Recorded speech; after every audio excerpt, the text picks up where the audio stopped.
Here at Hartt School of Music, where you both teach and also run your own festival, what is it like running and putting together a guitar festival?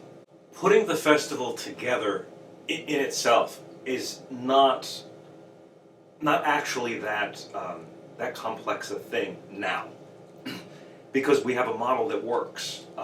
So the model year to year goes relatively unchanged. If we have, I'd say they're refinements rather than changes. We may, for instance, this year we're adding 5 minutes in between each student, just in case we go over and to get a cleaner transition.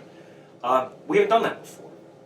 So I wrote out, 3 possible schedules based on our possible attendance. So that way, when the festival runs, it's like, okay, great, we have 11 people. Let's use that schedule. It's so that nothing is really. There's always going to be something that happens in the last minute. So I try to anticipate as many possible things as I can realistically. So just running the festival, that's not bad. That's not bad at all. Teaching in the festival, again, other than the fact that I'm teaching at 9 a.m., not bad. Self-inflicted. Yeah, totally. I draw the short straw between you and Scott. It's not fun.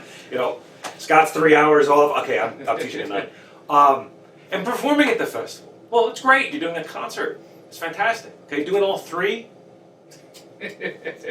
That's where I'm going to move to. So doing all 3 has its pressures because, Dick and I performed the opening concert of the festival. It gives the guest artist time to adjust to generally the new time zone and the new teaching schedule, where we're pretty much coming from the comfort of our own backyard.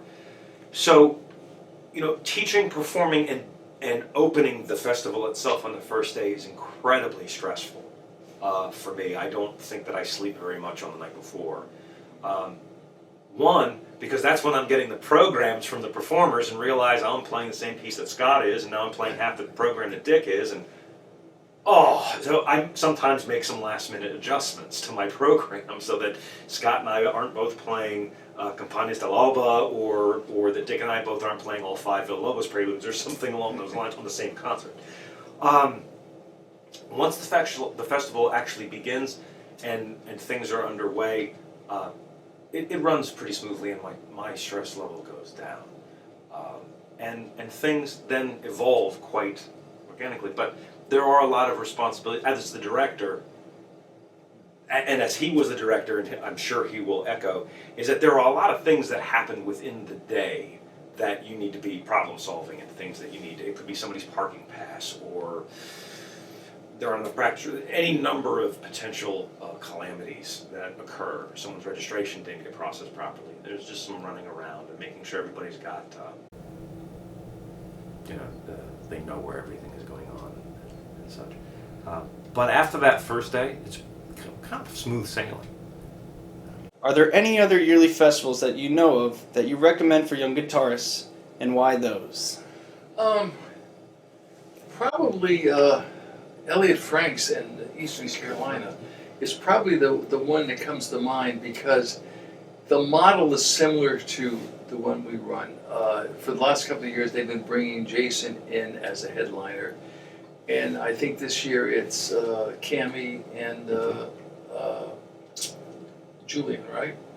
Oh, I think so. Yeah, I think it's Julian Gray from Peabody, and I forget what Cami's last name is.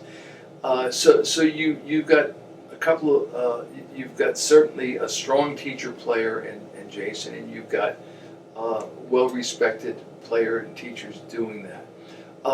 Do I know firsthand how it's run? No, we haven't had any students go down there, but of the festivals that I've seen, that's where I feel the students will get the most benefit, and that they will get more than one lesson with each person, because that's my particular strength.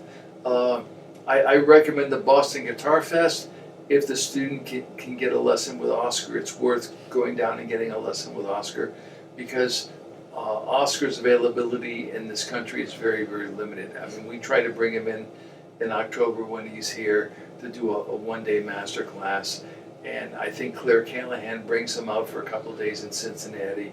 But Oscar doesn't do much in the States anymore, and he's a phenomenal teacher. So whenever any of my students have an opportunity to play for him, I'll recommend that particular venue. All right, thank you for your time. We're looking forward to seeing you this year's Hartt School's Guitar Festival. Thank you. Thank you.